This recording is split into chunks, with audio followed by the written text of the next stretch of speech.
Definitely growing up, I actually grew up in Australia and, was very sort of aware of recycling and, trying not to generate too much trash. And I think one of the things that I was shocked by when I moved to the US was just, how much waste people were generating. And I interned in New York one summer and it was just like these mountains of trash everywhere. And it sort of, hit me that, there's really a problem here in the culture where people just think that, we can use all these single-use plastics and they magically disappear. And as I looked into it, I realized that plastic recycling rates in this country are really low. When we started this company, back in when I was at MIT, the plastic recycling rate was only 7%. So that means, most of the plastic we're generating in the country is ending up in landfills or even worse in the environment and oceans. So there's this huge problem, and people think, oh, I'm putting things in the recycling bin, it all just sort of, magically solves itself. But it's really a big problem that we're facing as a country and as a planet. I mean, I think I saw your TED Talk, I think that's where it was, where you were talking about seeing it all over the beaches, seeing it in especially our waterways, and how big of a problem that is. Exactly. Explain that. Yeah. No. They're estimating that by 2050 there'll be more plastic than fish in our oceans, and I mean you can already see the impact it's having.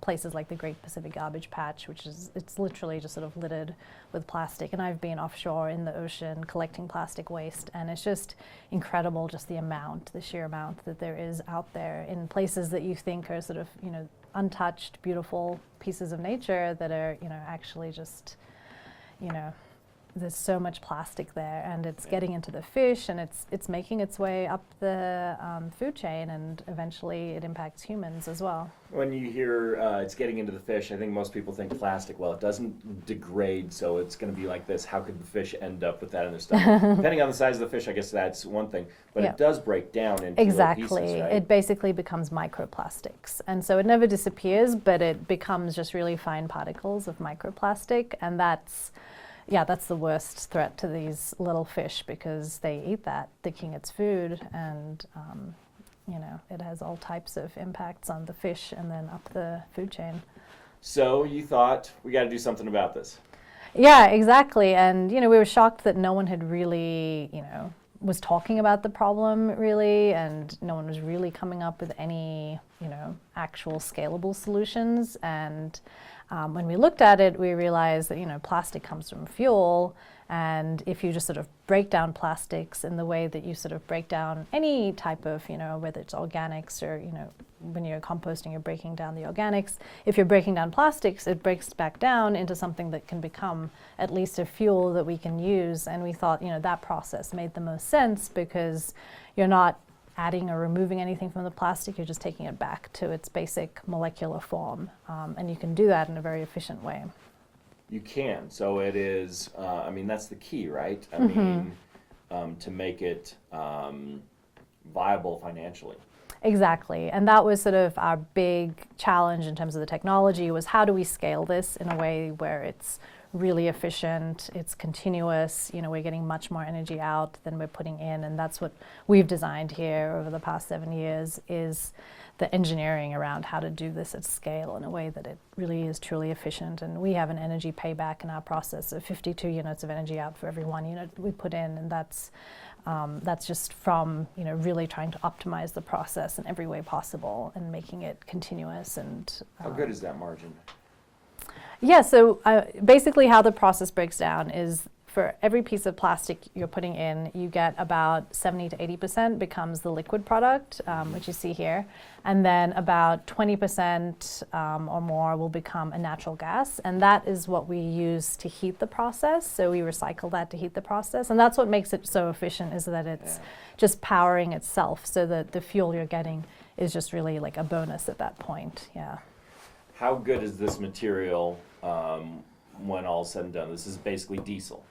Exactly, yeah. And the nice thing is you don't need to do any sort of intensive upgrading to the fuel, because we're basically taking it back to what it came from. It's already been through the refining process.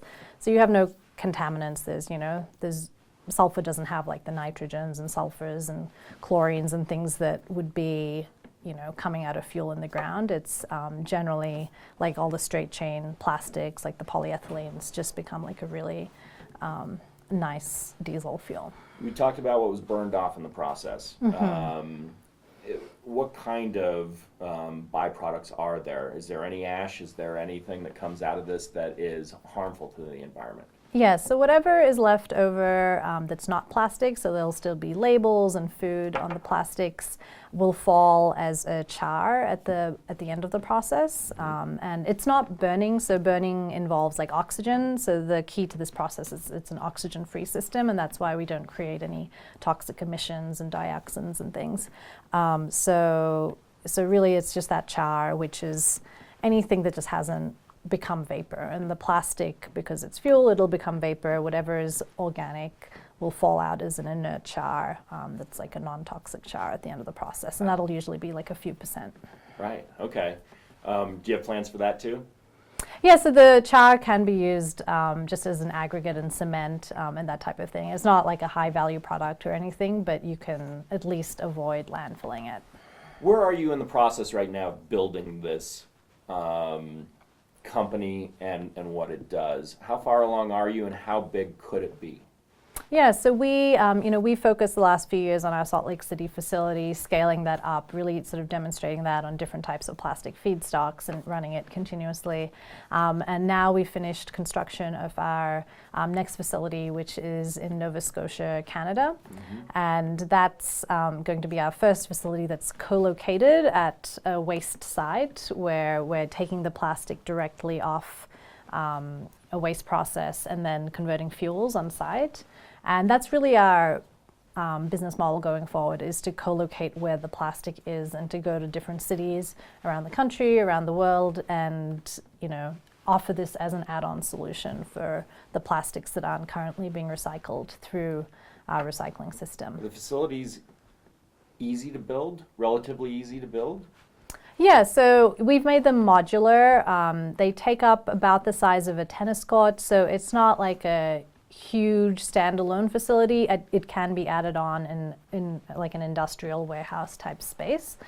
It takes us roughly like 6 to 9 months to build something. So we've tried to keep it as sort of compact and modular as possible so that it really can be co-located on site and doesn't have to be a separate facility. In fact, you talk about the beaches and how disturbing it is to see them as polluted as they are. You would want to have these in places like near beaches where that stuff can be collected and made useful again. Definitely, and we've received a lot of interest from ocean groups and cleanup groups to have this solution be available for beach cleanups.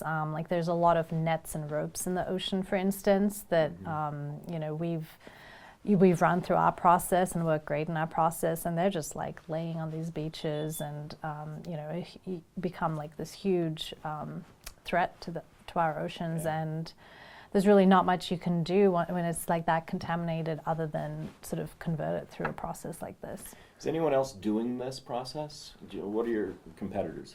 Yeah, there are a number of startups in the space in our industry and a few across the country. We actually have an industry group where we talk every month and sort of share notes on developments in the space. And yeah, I think we're going to see more of these processes coming up over time. Right now we're the only one that can do it at this sort of small modular scale. People have really sort of focused on the bigger markets, but we really think the key to making sure that this becomes widely adopted is doing these sort of smaller modules that can be co-located right at the waste site.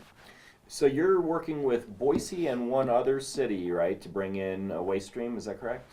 Well, for this energy bag program, the Hefty Energy Bag Program, that's just Boise right now that we're receiving the materials from for that. And Boise is like literally like the first to do the sort of 3 through 7s in the energy bag. So it's really a new concept, and I think we're excited about it. We think it's something that other cities in the country will probably be looking at as something that they can replicate. Do you know enough about the selection process to know why Boise was picked for this? I mean, I know it's a test market for a lot of things and has been over the years. It just seems to fit sort of a middle America kind of city. Yeah, I mean, they applied, you know, along with like many other cities across the country for this grant from Dow. And Dow was looking for a number of things. So one was sort of the Murph, so the Murph in Boise, you know, was open to having the energy bag be implemented, because for the Murph they have to pull off the bag as soon as it enters their. The Murph? What is the Murph? I believe it's called Western Recycling. Yes. Okay. Yeah. I gotcha. Yeah, and so, so you know, the bag's sort of a bright color, it's orange, so as soon as it arrives at the Murph, the first thing they're doing is pulling it off and putting it, you know, to be sent to our facility. So they needed to have the Murph involved. They needed the city to be passionate about it. You know, I think the ban on the 3 through 7s made the city very motivated to find an alternative. It's good timing. Yeah, it really sort of lined up really well in terms of the timing. And then having somewhere to send the material, because there's only so many facilities in the US like ours. So the fact that they were located close enough to us meant that, you know, there was somewhere to actually send the material. So that was along those lines, Yeah. now that China has made its decision about not accepting certain types of plastics, I imagine you've become more popular Yeah. among cities, because what are they going to do with all this plastic? It's going into the landfill, or they find some other possibility for it, and that's you guys, right? Exactly, yeah, and you know, you might have seen when you were entering, you know, just sort of all the truckloads we're getting every day of these 3 through 7s. So basically plastics 1s and 2s get recycled, but the 3 through 7s end up being sort of the problematic stream. So that's this type of material. The 1s and 2s are things like the water bottles and soda bottles, and number 2s like the milk bottles, the foggy milk bottles. So those get well recycled, but it's all sort of everything else, like food takeout containers and soda cups and grocery bags, films, candy wrappers. Grocery bags, Yep. I know they're all have their problems, but grocery bags are probably the biggest problematic issue, right?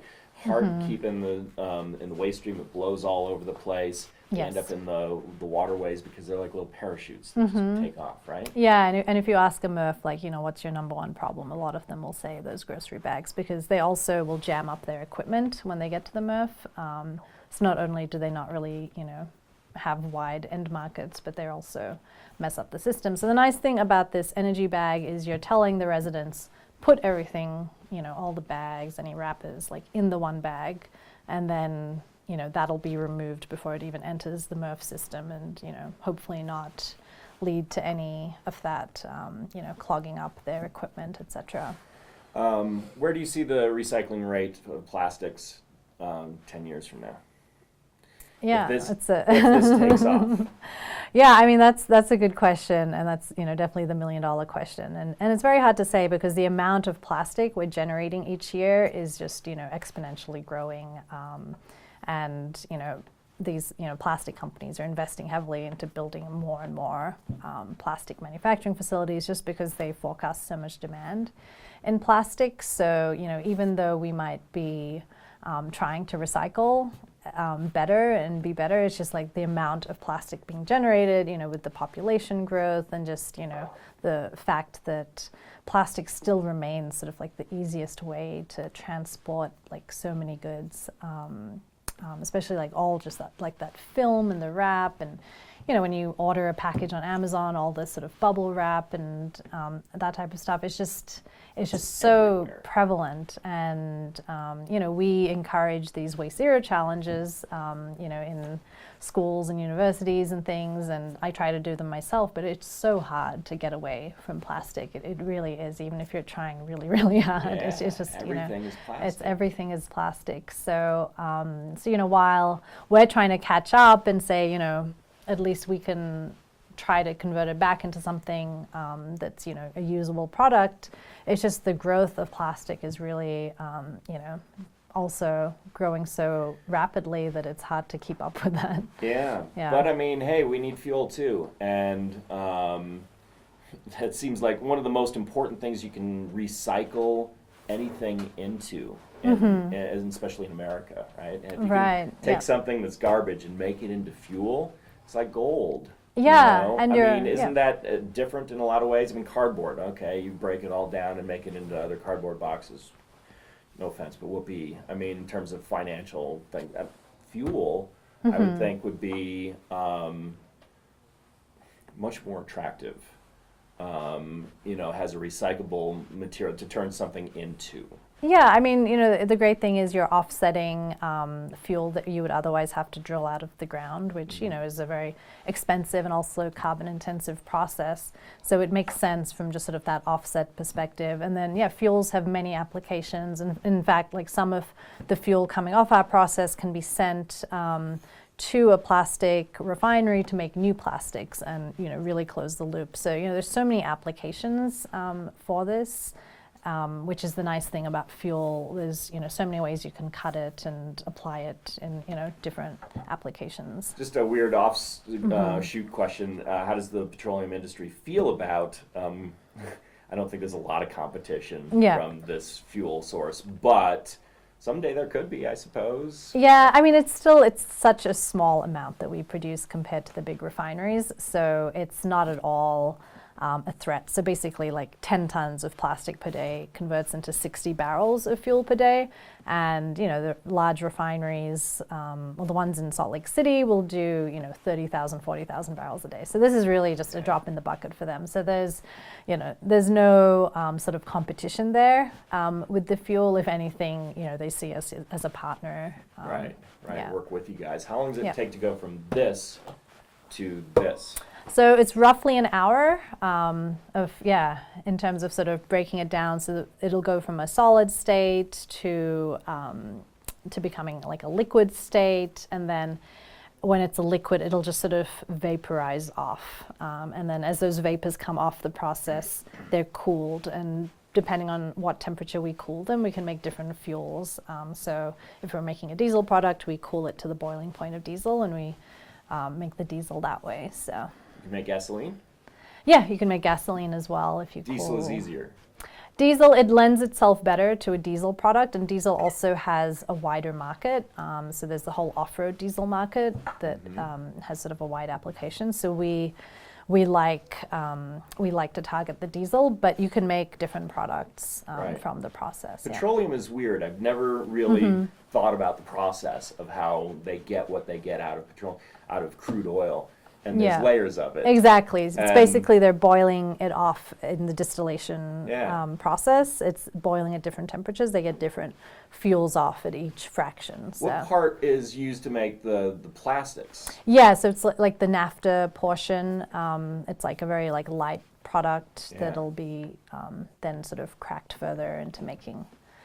Obviously, it's one of the most useful things we've ever come up with. Also the most damaging. Yeah, I mean, I think it was one of those things where, plastics sort of slowly got adopted and they realized, oh, it's like lightweight, you can transport it, compared to things like glass or stainless steel, and, it's convenient. But then it sort of got away from us where it's like, it's like almost too convenient. Like every single little thing gets wrapped in plastic and then layers and layers of it. And then, unfortunately, like a lot of it's just become a marketing thing now where people want to make things look really nice. So they put all these multi-layers and things, which make it even harder to recycle, but they want their products to look really nice. And you're going to put these facilities in places like in India, right, where you have garbage pickers, right, who you plan to employ. Yeah, that's our hope, is that once we have sort of a solid footing, in the developed world, is to go to these developing countries where there's just an immense need. A lot of these countries are just sort of littered with trash. They openly burn their waste, which leads to huge pollution issues and health issues.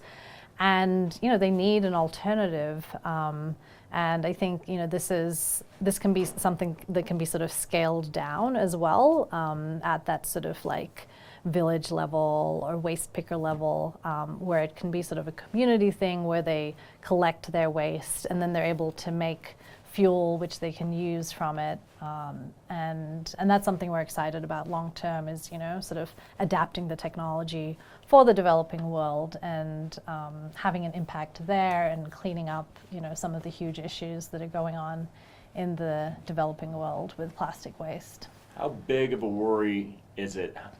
How much does it keep you awake to think of what happens if we don't solve this problem?